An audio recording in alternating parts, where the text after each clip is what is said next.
Hello friends, स्वागत है आपका आपके अपने चैनल HSC स्टडी गाइड में। आज इस वीडियो में हम बात करने वाले हैं heat stress, heat stroke, heat cramps और हीट एग्जॉस्शन यानी कि होता क्या है उसके बारे में। तो चलिए फिर वीडियो को स्टार्ट करते हैं। दोस्तों, आपको तो पता ही होगा कि जब भी हम कंस्ट्रक्शन कंपनी में काम करते हैं तो हमें ज़्यादातर डायरेक्ट सनलाइट में काम करना पड़ता है। तो उस दौरान अगर टेम्परेचर बहुत ज़्यादा है और जिसकी वजह से आदमी उस डायरेक्ट सनलाइट में काम कर रहा है और उसका जो बॉडी टेम्परेचर है वो मेंटेन नहीं हो पा रहा है, कूलिंग नहीं हो पा रहा है, तो उस वक्त उसको हीट स्ट्रेस होने की संभावना बढ़ जाती है।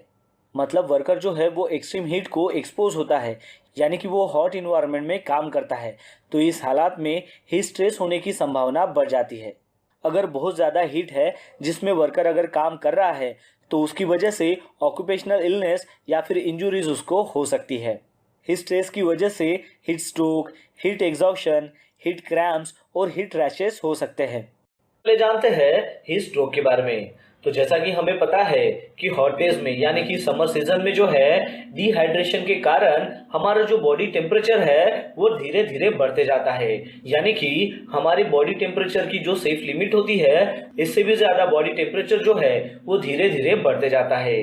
और ये ऐसा इसलिए होता है क्योंकि हमारे बॉडी का जो हीट रेगुलेटिंग जो मैकेनिज्म है वो वहां पर ब्रेकडाउन हो जाता है इसकी वजह से। तो इसके कारण जो है पर्सन जो है वहां पर कोलैप्स हो सकता है, नीचे गिर सकता है। और अगर उस वक्त उसकी अगर देखभाल ना की जाए, उसका टेक केयर अगर ना किया जाए तो उनकी डेथ भी हो सकती है। तो इसको हीट स्ट्रोक कहा जाता है। चलिए अब जानते हैं कि हीट स्ट्रोक होने से पहले ऐसी कौन सी डिफरेंट स्टेजेस होते हैं जिससे पर्सन को गुजरना होता है।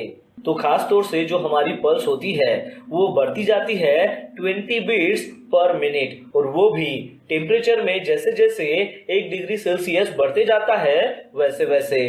तो सबसे पहली स्टेज आती है वो है हीट क्रैम्प्स। तो हीट क्रैम्प्स में क्या होता है, तो जैसे कि हॉट वेदर है तो हॉट वेदर में हमारा जो बॉडी मसल है वो ऐसे क्रैम्प्स हो जाता है। और वो इसलिए होता है क्योंकि हमारे बॉडी का जो साल्ट है वो वहां पर इनबैलेंस हो जाता है due to hot weather condition. फिर उसके बाद की स्टेज आती है वो है हीट एग्जॉस्शन।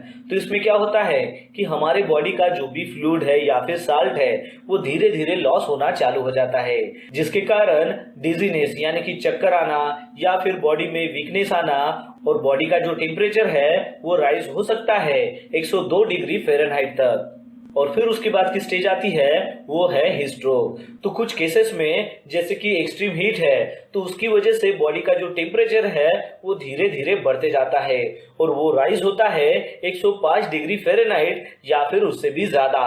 तो इसकी वजह से जो है बॉडी में कुछ सिम्टम्स दिखाई देते हैं, जैसे कि सुस्ती आना, कंफ्यूजन में रहना या फिर बेहोशी की हालत होना, यहाँ तक कि हीट स्ट्रोक के कारण जान भी जा सकती है। तो ये सारे ऐसे डिफरेंट स्टेजेस होते हैं उससे पर्सन्स को गुजरना होता है हीट स्ट्रोक होने से पहले।